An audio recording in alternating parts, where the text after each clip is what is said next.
পুকুরে রাতের বেলা রাত 3টের দিক 3 জনে 3 কোনায় গোসল করে। একজন গোসল করে, তার অভ্যাস প্রতি রাত্রে গোসল করে তাহাজ্জুদ পড়ে। আর একজন গোসল করে, তার ফরজ গোসল তাই। আর একজন গোসল করে চুরি হয়ে আইছে, গায়ে মাটি মাখাইছে, তাই ধোয়ার জন্য নাতি আইছে। 3 কোনা 3 জন যার যার কায়দায় গোসল করতেছে। কেউ তো আর আইসে কেন দোস্ত কি গোসল হয়েছে একসাথে হরি এই কয় নাকি? 3 কোনায় 3 জন গোসল করে। তো যিনি তাহাজ্জুদ পড়ার জন্য গোসল করে উনি খুশিতে বাগবাগ, আলহামদুলিল্লাহ এলাকায় শুধু তাহাজ্জুদ আমি একাই পড়ি না, আরো 2 বান্দাও পড়ে, তারাও গোসল করে তাহাজ্জুদ পড়ে। অথচ একটা চোর, যে চোর সে কয় এ চুরি খালি আমি একা হরি নে, ওই যে 2 জন আইছে ওরাও চুরি।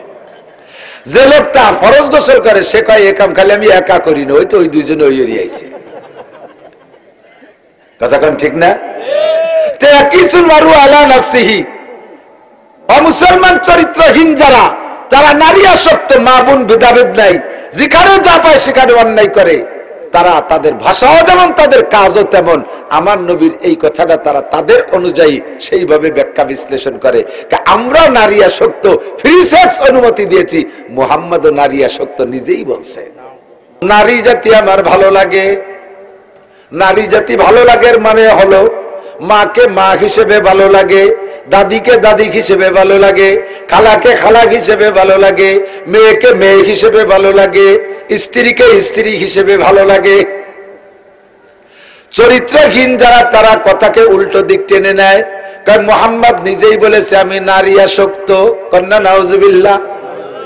হুজুর নারী জাতি ভালো লাগার কথা এজন্যই বলেছেন, নারীরা অসহায়, নারীরা অবলা, তারা শারীরিক ভাবে দুর্বল, মেধাগত দিক দিয়ে দুর্বল, ইনকাম সোর্স তাদের নাই, তারা পরের কামাই খাওয়া লাগে, সর্বদিক দিয়ে তারা দুর্বল। বাচ্চা পেটে গর্ভধারণ করা লাগে, ডেলিভারি যন্ত্র তাদের উপভোগ করা লাগে, 2-2.5 বছর রাতে ঘুম নেই, বাচ্চাকে দুধ খাওয়ানো লাগে, 2-3-5 বছর পর্যন্ত বাচ্চার পেশাব পায়খানা পরিষ্কার করা লাগে, সংসারে সব মানুষের কামড় তার সহ্য করা লাগে।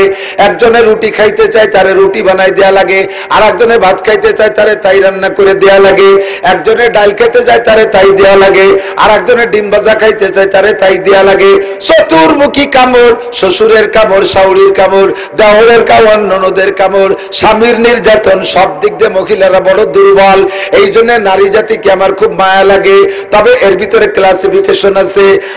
নারীদের ভিতরে আমার রেস্তায় যারা যেমন দাদিকে দাদি হিসেবে, নানিকে নানি হিসেবে, মাকে মা হিসেবে, স্ত্রীকে স্ত্রী হিসেবে ভালো লাগে। তোরা চরিত্রহীন। চরিত্রহীন আমাদের এলাকায় বলে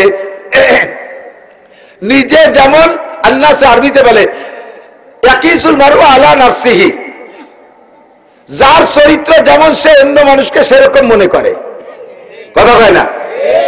অনুকূল পরিবেশে ইবাদত করা সহজ, বোঝেন নাই? খেয়াল করেন, আমরা মাদ্রাসার হুজুর আলেম উলামা, আমার মাদ্রাসায় কোনো মহিলা নাই, আমার মাদ্রাসায় কোনো মহিলা নাই, সব শিক্ষক পুরুষ, ছাত্ররাও পুরুষ।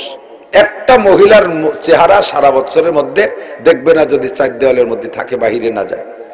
এখন আমার মাদ্রাসার কোন হুজুর যদি বলে আমি 1 বছর পর্যন্ত পর্দা করেছি, কোন নারীর মুখ দেখি নাই, এটা ভালো কাজ করেছেন, ধন্যবাদ। তবে এতে যতটুকু কারামতি আল্লাহর কাছে আপনার অর্জন হবে, কোন কলেজ যেখানে সহশিক্ষা আছে, নারীও আছে পুরুষও আছে, ছেলে মেয়ে ঠেলাঠেলি ধাক্কা ধাক্কির ভিতরে লেখাপড়া হয়, সেই জায়গা যদি কোনো যুবক বলতে পারে যে আমি 1 সপ্তাহের মধ্যে একটা নারীর চেহারার দিকে চোখ তুলে তাকাই নেই, আমি 1 বছর মাদ্রাসায় বসে পর্দা করে যে নেকি পাইছি, তুমি 1 সপ্তাহ না, শোনা যুবক, তুমি মাত্র একটা দিন কলেজে যদি চক্ষুকে নিচু করে রাখতে পারো, আমার 1 বছরের চাইতে আল্লাহ তোমার 1 দিনে নেকি বেশি দেবে। কারণ আমি অনুকূল পরিবেশে আছি, এখানে আমার পর্দা করা সহজ, কিন্তু তুমি আছো প্রতিকূল পরিবেশে, জায়গা পর্দা করা সহজ না। কতক্ষণ আমি যদি গল্প মারি, আমি সারা জীবনেও কোনোদিন আসামিকে কাছ থেকে 4 পয়সাও খাইনি, আসামিকে কাছের থেকে 4 পয়সাও খাইনি। আমি ওই গল্প মারি, কাজটা ভালো কাজ, আসামির কাছ থেকে খাইনি। কেন খান নাই হুজুর? আমি তো পুলিশের চাকরি করি না, তারপরে পয়সা দেবে কেটে যে খাবো। আমি সারা জীবন ঘুষ না খাইয়ে যাই নাকি কামাই করবো। একজন পুলিশ যদি 1 মাস থানায় থেকে যদি ঘুষ না খায়, তাহলে আমার সারা জীবনের ঘুষ না খাওয়ার চাইতে তার 1 মাসে নাকি বেশি হবে। কারণ সে ঘুষের পরিবেশে আছে, সেখানে থেকে খাইনি। আর আমি তো পাইনি বলে খাইনি, ঠিক না? আমি যদি বলি আমি টোন্ড মারি না, মন মারি না, বিজিএফ কার্ড মারি না, পঙ্গু ভাতা বেঁচে খাই না, বয়স্ক ভাতা বেঁচে খাই না, কেন খান না? আমি তো চেয়ারম্যান না, মেম্বারও না, তা খাবো কি রে? তাহলে আমার এই না খাওয়ার মধ্যে কোনো কারামতি নাই। এইটা যদি করে মেম্বার বলতে পারে 5 বছরের মধ্যে আমি বেঁচি নাই, 5 বছরের মধ্যে জাতির কোনো হক আমি মারিয়ে খাই নাই, তাহলে আমি সারা জীবন যে খাই নাই, এতে যে নেকি হবে তার চাইতে মেম্বার সাহেবের 1 মাসে নেকি বেশি হয়ে যাবে, তার 5 বছরে নেকি বেশি হবে। ঠিক কি ঠিক না? একে বলা হয় অনুকূল পরিবেশ আর প্রতিকূল পরিবেশ। সাহাবায়ে কিরামরা ছিলেন অনুকূল পরিবেশে। রহমাতে আলম নবীর চেহারা দেখলে সিদ্দিক আকবর আবু বকর বলেন, হুব্বিবা ইলাইয়া মিনাদ দুনিয়া সালাস। হুজুর নিজে বলছেন আগে একটা হাদিস, লম্বা একটা হাদিস। হুজুর বলেন, হুব্বিবা ইলাইয়া মিন দুনিয়াকুম সালাস, তোমাদের দুনিয়ার 3টে জিনিস আমার মাত্র ভালো লাগে। এই নড়িস না, এই ঘুমাইছে তো, শুয়ে থাকবি। ছোট মানুষ না, কোমরাতে। হুজুর বলেন সাহাবাইকে 5 জন সাহাবা নিয়ে বসছেন। হুজুর বলতেছেন, হুব্বিবা ইলাইয়া মিন দুনিয়াকুম সালাস, তোমাদের দুনিয়ার 3টে জিনিস মাত্র আমার ভালো লাগে, বেশি কিছু ভালো লাগে না। এই দুনিয়ার দালান কোটা, গাড়ি বাড়ি, জায়গা জমি কিচ্ছু আমার ভালো লাগে না। হুব্বিবা ইলাইয়া মিন দুনিয়াকুম সালাস, তোমাদের দুনিয়ার, হুজুর বলে নাই আমার দুনিয়া, তোমাদের দুনিয়া। তোমরা দুনিয়া নিয়ে ব্যস্ত, কাজেই তোমাদের দিকে নিসবত করলাম দুনিয়া। তোমাদের দুনিয়ার 3টে জিনিস আমার মাত্র ভালো লাগে। 1 নম্বরে আতিব, সুগন্ধি আমার ভালো লাগে, আতর আমার ভালো লাগে, হুজুর ঘ্রাণ পছন্দ করতেন। 2 নম্বরে আল মারআত, নারী জাতি আমার ভালো লাগে। নারী জাতি ভালো লাগের মানে হলো মাকে মা হিসেবে ভালো লাগে, দাদিকে দাদি হিসেবে ভালো লাগে, খালাকে খালা হিসেবে ভালো লাগে, মেয়েকে মেয়ে হিসেবে ভালো লাগে, স্ত্রীকে স্ত্রী হিসেবে ভালো লাগে। চরিত্রহীন যারা, তারা কথাকে উল্টো দিক টেনে নেয়। কারণ মুহাম্মদ নিজেই বলেছে আমি নারী আসক্ত, কন্যা নাউজুবিল্লাহ। হুজুর নারী জাতি ভালো লাগার কথা এজন্যই বলেছেন, নারীরা অসহায়, নারীরা অবলা, তারা শারীরিক ভাবে দুর্বল, মেধাগত দিক দিয়ে দুর্বল, ইনকাম সোর্স তাদের নাই, তারা পরের কামাই খাওয়া লাগে, সর্বদিক দিয়ে তারা দুর্বল। বাচ্চা পেটে গর্ভধারণ করা লাগে, ডেলিভারি যন্ত্র তাদের উপভোগ করা লাগে, 2-2.5 বছর রাতে ঘুম নাই, বাচ্চাকে দুধ খাওয়ানো লাগে, 2-3-5 বছর পর্যন্ত বাচ্চার পেশাব পায়খানা পরিষ্কার করা লাগে, সংসারে সব মানুষের কামড় তার সহ্য করা লাগে। একজনে রুটি খাইতে চায়, তারে রুটি বানাই দেয়া লাগে, আর একজনে ভাত খাইতে চায়, তারে তাই রান্না করে দেয়া লাগে, একজনে ডাল খেতে চায়, তারে তাই দেয়া লাগে, আর একজনে ডিম ভাজা খাইতে চায়, তারে তাই দেয়া লাগে। চতুর্মুখী কামড়, শ্বশুরের কামড়, শাশুড়ির কামড়, দেওরের কামড়, ননদের কামড়, স্বামীর নির্যাতন, সব দিক দিয়ে মহিলারা বড় দুর্বল। এই জন্য নারী জাতিকে আমার খুব মায়া লাগে। তবে এর ভিতরে ক্লাসিফিকেশন আছে। নারীদের ভিতরে আমার রেস্তায় যারা যেমন দাদিকে দাদি হিসেবে, নানিকে নানি হিসেবে, মাকে মা হিসেবে, স্ত্রীকে স্ত্রী হিসেবে ভালো লাগে। তোরা চরিত্রহীন, চরিত্রহীন আমাদের এলাকায় বলে নিজে যেমন, আল্লাহ আরবিতে বলে ইয়াকিসুল মারউ আলা নাফসিহি, যার চরিত্র যেমন সে অন্য মানুষকে সেরকম মনে করে। কথা কয় না? এক পুকুরে রাতের বেলা, রাত 3টের দিক, 3 জনে 3 কোনায় গোসল করে। একজন গোসল করে, তার অভ্যাস প্রতি রাত্রে গোসল করে তাহাজ্জুদ পড়ে। আর একজন গোসল করে, তার ফরজ গোসল তাই। আর একজন গোসল করে, চুরি আইছে, গায়ে মাটি মাখাইছে, তাই ধোয়ার জন্য নাতি আইছে। 3 কোনা 3 জন যার যার কায়দায় গোসল করতেছে। কেউ তো আর আইসে কেন দোস্ত কি গোসল হয়েছে একসাথে হরি, এই কয় নাকি? 3 কোনায় 3 জন গোসল করে। তো যিনি তাহাজ্জুদ পড়ার জন্য গোসল করে, উনি খুশিতে বাগবাগ, আলহামদুলিল্লাহ, এলাকায় শুধু তাহাজ্জুদ আমি একাই পড়ি না, আরো 2 বান্দাও পড়ে, তারাও গোসল করে তাহাজ্জুদ পড়ে। অথচ একটা চোর, যে চোর সে কয় এ চুরি খালি আমি একা হরি নে, ওই যে 2 জন আইছে ওরাও চুরি। যে লোকটা ফরজ গোসল করে সে কয় এ কাম খালি আমি একা করি না, ওই তো ওই দুইজনে ওই আইছে। কথা কোন ঠিক না?